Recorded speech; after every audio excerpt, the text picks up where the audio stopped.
Assalamualaikum warahmatullahi wabarakatuh. Selamat pagi Sobat PR. Senang sekali hari ini saya Putri kembali menjumpai Sobat PR semua dalam program klarifikasi. Dan kali ini kita akan klarifikasi bersama dengan Menteri Pariwisata dan Ekonomi Kreatif Bapak Sandiaga Salahuddin Uno.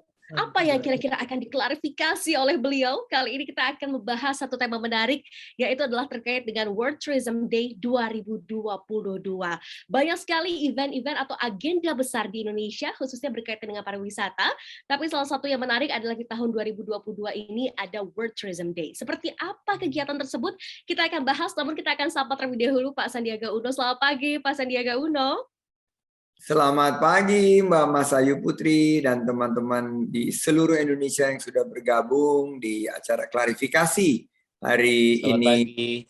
Pagi. Sehat, Pak? Apa kabar? Zona Jakarta. Pagi, Pak. Ya. Pam dari Bandung. Oke, baik. Pak Sandiaga Uno, hari ini kita akan bahas mengenai World Tourism Day. Ini menarik sekali dan nanti akan ada teman-teman kita, bukan hanya dari daerah Pulau Jawa, tapi ada rekan-rekan kita dari kemudian dari Lombok yang nantinya akan punya kesempatan untuk bertanya langsung bersama dengan Pak Sandiaga Uno. Namun sebelum kita mulai perbincangan kali ini, akan ada sambutan yang akan diberikan oleh Vice President Operation dari PRMN, yaitu adalah Jiwa Perdamaian. Kepada Bapak Jiwa Perdamaian, kami silahkan untuk dapat memberikan sambutan ya pagi hari ini. Baik, terima kasih Mas Ayu. Assalamualaikum warahmatullahi wabarakatuh. Salam sejahtera bagi kita semua. Selamat pagi yang terhormat Menteri Pariwisata dan Ekonomi Kreatif Bapak Sandiaga Uno. Selamat pagi Bapak Ibu pimpinan redaksi seluruh jaringan Pikiran Akad Media Network atau PRMN yang saya hormati. Pada kesempatan ini, izinkan saya mewakili keluarga besar PRMN mengucapkan terima kasih yang sebesar-besarnya kepada Pak Menteri beserta jajaran yang dengan rendah hati telah menyediakan waktunya di hari Minggu ini ya Pak Menteri ya, untuk kami Pikiran Akad Media Network. Pak Sandi, izin pada sambutan singkat ini, saya ingin memperkenalkan sedikit soal Pikiran Akad Media Network atau PRMN kepada Bapak. PRMN ini bukan media biasa Pak, bukan media yang pikiran rakyat yang dulu Bapak mungkin sudah dengar. Tahun lalu kita mendapatkan rekomendasi sebagai media daring berjaringan pertama yang mengusung konsep ekonomi kolaboratif. Konsep ekonomi kolaboratif ini merupakan sebuah angin segar Pak Sandi di dunia media Indonesia, di mana konsep ini membuat muda-mudi Indonesia, siapapun, dimanapun, di seluruh pelosok tanah air, dapat menjadi seorang penulis media online atau yang kami sebut dengan sebutan content creator.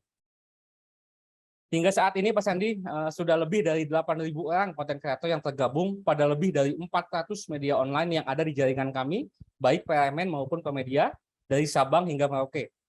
Kita ada jaringan di Aceh, seluruh kabupaten kota di Pulau Jawa, Cimahi, Bandung, Jogja, Jember, Banyuwangi, Sumatera, Sulawesi, Bali, NTT, hingga Papua. Setiap bulan Pak Menteri kita juga mengadakan pelatihan, mendidik dan mencetak para konten kreator ini untuk menjadi muda-mudi yang mandiri secara ekonomi, dengan penghasilan yang bisa mencapai hingga puluhan juta per bulannya. Ini semua kami lakukan sejalan dengan niat kami untuk membantu pemerintah Indonesia mengurangi jumlah pengangguran yang ada di negara ini. Sejalan dengan niat tersebut, kami juga telah menyelenggarakan beberapa kali klarifikasi sebuah forum atau acara yang mengundang para pemimpin daerah maupun instansi pemerintahan di negara ini untuk dapat langsung berdiskusi dengan tim red kami yang tersebar di seluruh pelosok Indonesia, memberikan sarana sosialisasi, menyelesaikan berbagai masalah, dan menghasilkan berbagai solusi. Mohon izin Pak Sandi, mengingat terbatasnya waktu kita pagi ini, mungkin sekian saja sedikit pengenalan tentang PRMN yang dapat saya sampaikan ke Bapak. Sekali lagi, mewakili seluruh keluarga besar Pikiran Akad Media Network, saya mengaturkan rasa terima kasih yang sebesar-besarnya untuk Pak Sandi, dan mengucapkan selamat datang di acara klarifikasi pemimpin PRMN. Saya kembalikan ke Mas Ayu. Assalamualaikum warahmatullahi wabarakatuh. Waalaikumsalam, terima kasih untuk Bapak Jiwa Perdamaian, Vice President Operation dari PRMN, Pak Sandiaga Uno. Tadi sudah mendengar ya, bukan media yang biasa gitu ya, ya dari PRMN ini. Dan yang menariknya seperti yang tadi saya sampaikan, bahwa akan ada rekan-rekan yang akan bertanya langsung bersama dengan Pak Sandiaga Uno. Yang pertama, ini sih mungkin udah sering ketemu nih sama Bapak di Jakarta. Kita akan menyapa rekan kita, ada Mbak Lita dari Zona Jakarta. Selamat pagi Mbak Lita. Selamat pagi. Ya, Mbak Lita silakan dengan pertanyaannya. Selamat pagi Pak Sandiaga Uno, saya Lita dari Zona Jakarta. Mau mengajukan 2 pertanyaan nih Pak. Pertanyaan yang pertama, Indonesia, dalam hal ini Bali, ditunjuk sebagai tuan rumah World Tourism Day 2022. Nah, sejauh ini bagaimana kesiapan pemerintah untuk acara tersebut? Itu pertanyaan yang pertama. Kemudian pertanyaan yang kedua, selain target kenaikan jumlah wisatawan mancanegara yang datang ke Indonesia, apalagi yang diharapkan oleh pemerintah melalui event tersebut? Terima kasih. Terima kasih Mbak Lita, terima kasih Mbak Masayu, dan terima kasih atas undangannya pada acara klarifikasi yang mengambil tajuk World Tourism Day. Indonesia, alhamdulillah, astungkara mendapatkan kehormatan menjadi tuan rumah perayaan puncak World Tourism Day yang akan berlangsung di Bali pada 27 September 2022 mendatang. Ini luar biasa karena di saat yang sama dunia mencatat kenaikan fenomenal dari Indonesia yang sekarang menempati indeks nomor 32 atau loncat 12 peringkat melewati Thailand, Vietnam, dan Malaysia. Dan kami Kemenparekraf akan menyiapkan rangkaian kegiatan dalam perayaan World Tourism Day di Bali akhir September ini, antara lain kegiatan panel diskusi multi-stakeholders yang mengangkat tema Rethinking Tourism as a Key Element on Recovery. Jadi begitu kita bangkit, kita harus memikirkan ulang pariwisata seperti apa yang kita inginkan. Indonesia mengusung pariwisata berkualitas dan berkelanjutan atau green tourism. Dan kegiatan diskusi ini temanya The Tourism We Want. Apa sih yang kita inginkan dari pariwisata? Kami fokus kepada pariwisata yang bisa berdampak positif kepada penciptaan lapangan kerja. Ada 1,1 juta lapangan kerja baru dan berkualitas di sektor pariwisata dan ekonomi kreatif. Dan kita akan showcase pada perayaan World Tourism Day 2022 yang juga menjadi side event dari G20. Ini akan melibatkan seluruh stakeholders Pentahelix pariwisata dan ekonomi kreatif termasuk media. Dan juga kita ingin pemerintah daerah, dinas pariwisata daerah, asosiasi, lembaga pariwisata, usaha bisnis pariwisata, juga media dan institusi pendidikan terlibat. Kami mengundang negara-negara anggota UNWTO, ada sekitar 200 negara untuk memperkuat perayaan dan akan menyampaikan pesan kunci dalam perayaan World Tourism Day yang mengangkat tema besar yaitu Rethinking Tourism. Sekarang sekitar 42 hari lagi menjelang 27 September. Jadi kita memasuki etape terakhir dari persiapan. Nah, selain dari target kenaikan jumlah wisatawan, yang ingin kita capai dengan penyelenggaraan World Tourism Day adalah menjadi Indonesia sekarang harus menjadi leader of the pack.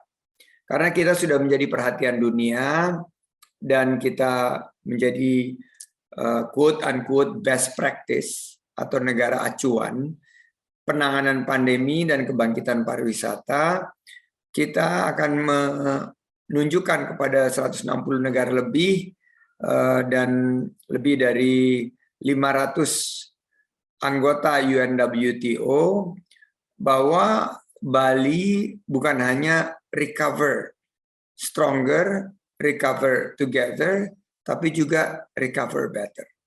Jadi kebijakan-kebijakan ini akan terpromosikan secara luas ke seluruh dunia, di mana kita ingin pariwisata yang berbasis masyarakat, berkelanjutan, dan inklusif. Pariwisata kita ini penopangnya desa wisata. Ini sekarang menjadi kekuatan kita. Pariwisata kita juga berbasis alam, ekoturism, dan budaya, nature. Nah, ini bahwa Bali akan menjadi destinasi yang bangkit kembali. Target kita tahun ini, total Indonesia akan menarik wisatawan mancanegara 1,8 sampai 3,6. Tapi targetnya bukan hanya jumlahnya, Mbak Lita, tapi juga kualitasnya. Bagaimana mengukur kualitasnya? Lama tinggal wisatawan itu lebih panjang dan lebih berdampak terhadap perekonomian lokal serta tentu memiliki aspek keberlanjutan atau kelestarian lingkungan. Pariwisata Bali sekarang mulai menggeliat kembali, banyak event MICE internasional yang hadir, dan nanti puncaknya ada di bulan November. Kita harapkan World Tourism Day ini akan menjadi pemicu kebangkitan pariwisata kita dan terbukanya peluang lapangan pekerjaan. Well, it's not just about the quantity, but it's about the quality itself. Ya, luar biasa sekali. Adit, Mbak Masayu.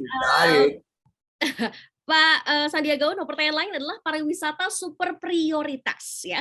Bagaimana perkembangan dan targetnya, dan lalu seperti apa grand design arah pembangunan pariwisata di Indonesia saat ini, Pak Sandiaga? Ya, pemerintah dalam membangun Bali-Bali baru ini menetapkan 5 destinasi wisata super prioritas di tahun 2020 dengan total anggaran 11,7 triliun. Dan dalam 2-3 tahun pertama pembangunan infrastruktur ini telah menarik investasi sebesar 30 triliun. Dan 5 tahun ke depan kita harapkan mampu menyerap investasi baik penanaman modal asing maupun dalam negeri totalnya 14 sampai 15 miliar US dollar atau setara 180 sampai 200 triliun. Pasca pandemi, kami menargetkan investasi di sektor pariwisata tahun 2024 totalnya hampir 100 triliun rupiah atau 92,93, di mana ini merupakan 7,5% dari total target investasi nasional, di mana 2023-2024 diharapkan mencapai 1.400 triliun rupiah. Meningkatnya nilai investasi di sektor parekraf akan mendorong melonjaknya jumlah kunjungan wisatawan mancanegara serta kualitas dari kunjungan mereka. Apa yang akan kita rasakan? Devisa yang lebih tinggi lagi. Kita mentargetkan kunjungan wisatawan mancanegara tahun 2022 1,8 juta sampai 3,6 juta, tapi perolahan devisanya itu mendekati 0,5 miliar sampai 1,7 miliar US dollar. Itu target-targetnya, dan tahun ini kita melihat untuk menyelesaikan beberapa agenda besar, kita harus tambah anggaran untuk 5 destinasi super prioritas ini dengan total 18,9 triliun rupiah. Kita harapkan nanti infrastruktur terbangun, SDM disiapkan, dan nanti kunjungan wisatawan ke Indonesia bukan hanya ke Bali, tapi terdistribusi di destinasi-destinasi lainnya. Oke, bisa tersebar bukan hanya di Bali. Tapi ada rekan kita dari Hai Lombok Timur, ada Mas Zainul Hafizi yang akan bertanya dan berbincang juga dengan Pak Sandiaga Uno pagi hari ini. Selamat pagi, Mas Zainul, silakan dengan pertanyaannya. Selamat pagi, Mbak Moderator. Selamat pagi, Pak Menteri. Assalamualaikum warahmatullahi wabarakatuh. Langsung saja, Pak Menteri, pertanyaannya, karena untuk mempersingkat waktu, pertanyaannya adalah, jika ekonomi kreatif bisa menjadi tulang punggung perekonomian Indonesia di masa depan, bagaimana dengan payung hukum yang berpihak pada pelakunya? Dan pertanyaan kedua, yaitu kira-kira apa yang dilakukan oleh Kemenparekraf untuk mengurai konflik yang kerap timbul antara kepentingan dan kepentingan masyarakat lokal atau adat ini? Itu aja sih dari Hai Lombok Timur. Mohon pencerahannya Pak Menteri, saya kembalikan ke Mbak Moderator. Assalamualaikum warahmatullahi wabarakatuh. Waalaikumsalam. Lombok Timur, Desa Wisata TT Batu, dan juga wisata religi di Pancor. Kita sangat mengapresiasi Mas Zainul Hafizi dari Hai Lombok Timur. Baik, ekonomi kreatif secara perlahan menjadi tulang punggung perekonomian nasional, Mas Zainul. Jadi potensinya kian membesar. Setelah COVID-19 melanda dunia, ternyata ekonomi kreatif kembali bangkit. Total tahun 2021 telah menyumbang kepada PDB nasional 1.273 triliun rupiah. Dan diperkirakan tahun 2022 akan terus meningkat menjadi bagian daripada penyumbang 7,5 sampai 8% PDB kita. Ini adalah lokomotif baru dari ekonomi Indonesia. Kami bersama dengan DPR telah menerbitkan Undang-Undang Nomor 24 Tahun 2019 tentang ekonomi kreatif. Ini memberikan payung hukum dan dasar kepastian hukum kepada seluruh pihak dalam mengembangkan dan menciptakan ekosistem ekonomi kreatif. Nah, Undang-Undang Nomor 24 Tahun 2019 ini tentang ekonomi kreatif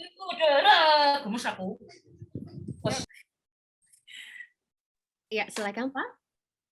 ya, harapannya undang-undang ini akan juga mampu untuk meningkatkan pendapatan negara, mensejahterakan rakyat Indonesia, dan menciptakan ekosistem ekonomi kreatif yang berdaya saing global.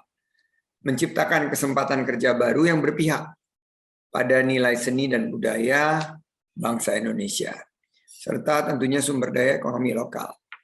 Juga mengoptimalkan potensi pelaku ekonomi kreatif, melindungi hasil kreativitas pelaku ekonomi kreatif, dan mengarus utamakan atau mainstreaming ekonomi kreatif dalam perencanaan pembangunan nasional. Sekarang ini dengan total 7,5-8% ekonomi kreatif belum ada di tatanan arus utama. Kita harus utamakan.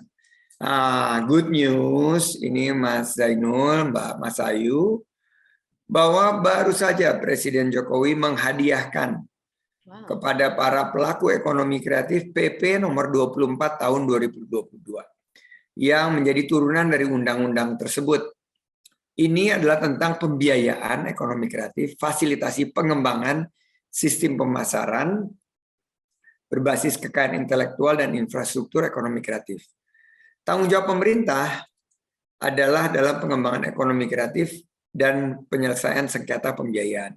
Berarti jika kita punya hak kekayaan intelektual yang telah didaftarkan dan difasilitasi oleh pemerintah, maka wajib bahwa industri perbankan dan non-perbankan untuk mempertimbangkan dengan skema pembiayaan berbasis kekayaan intelektual yang sekarang sudah bisa dituangkan dalam bentuk jaminan, agunan, kolateral bagi para pelaku ekonomi kreatif tersebut mendapatkan pembiayaan dari perbankan atau non-perbankan. Jadi ibaratnya kalau mobil atau rumah itu bisa dijaminin atau bisa diborhin, atau perhiasan bisa dijaminin di Pegadaian, sekarang juga produk ekonomi kreatif seperti lagu, musik, film, itu bisa juga dijaminkan kepada industri pembiayaan sehingga kesulitan modal kerja dari pelaku ekonomi kreatif ini bisa teratasi. Pertanyaan kedua tadi, menarik nih Mas Zainul. Bagaimana mengurai konflik yang kerap timbul? Nah, kami telah menerbitkan pedoman destinasi pariwisata berkelanjutan yang telah dituangkan di Permen Parekraf nomor 9 tahun 2021. Terdapat 4 pilar fokus dalam mengembangkan destinasi pariwisata berkelanjutan. Satu adalah pengelolaannya harus environmental sustainability. Ini bisnis pariwisata harus berkelanjutan. Yang kedua, sosioekonominya itu harus jangka panjang. Bukan sepukul dua pukul, tapi berkepanjangan. Ketiga, keberlanjutan budaya. Jadi sustainable culture yang harus selalu dikembangkan dan dijaga. Dan yang keempat, ini yang penting, yaitu aspek lingkungan yang environmental sustainable. Jadi dengan pendekatan 4 pilar tersebut, kami meyakini bahwa konflik yang kerap timbul ini bisa kita minimalisir, juga tentunya dengan semua pihak bergandengan tangan. Wow, luar biasa ya. Jadi sustainability artinya nantinya berkelanjutan, manfaatnya bukan dirasakan hari ini, tapi nanti secara berkelanjutan juga bisa terus dirasakan oleh masyarakat. Pertanyaannya adalah, kabar mengenai penguatan ekonomi kreatif dengan target 4,4 juta lapangan pekerjaan baru ini di 2024. Kalau memang itu benar dan ekonomi kreatif bisa menciptakan 4,4 juta lapangan kerja, seperti apa detailnya dan bagaimana realisasinya, Pak Sandiaga? Nah, saya sangat optimis, saya sangat yakin target 4,4 juta lapangan kerja baru 2024 dan tahun ini 1,1 juta lapangan kerja baru di sektor pariwisata dan ekonomi kreatif dapat tercapai. Jika, nah ini prasyaratnya, jika kita semua bergandengan tangan, bahu-membahu dalam kebangkitan kita yang pulih lebih cepat, bangkit lebih kuat. Karena pariwisata dan ekonomi kreatif ini memiliki kemampuan 6 kali lipat penciptaan lapangan kerjanya dibanding industri-industri yang lain. Wow, oke. Jadi kalau $1 kita berinvestasi di misalnya sektor kuliner atau sektor fashion atau hotel, dibandingkan $1 ini diinvestasikan di sektor lainnya, jumlah lapangan kerja yang diciptakan itu 6 kali lipat lebih banyak.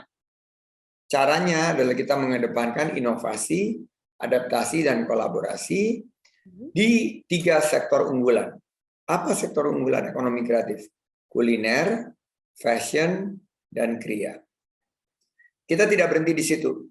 Kita akan dorong melalui digital marketing sebagai bagian daripada big data kita, terobosan kita dalam meningkatkan penjualan.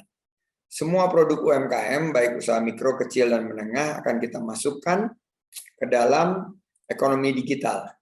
Dan produknya ini akan kita jual juga dalam layanan e-katalog lokal, nasional, dan sektoral, sehingga pemerintah dengan kekuatan belanja antara 500 sampai 600 triliun rupiah bisa juga mendorong produk-produk ekonomi kreatif lokal. Kami lagi juga memfasilitasi untuk mensolusikan kendala yang dihadapi oleh para pelaku ekonomi kreatif.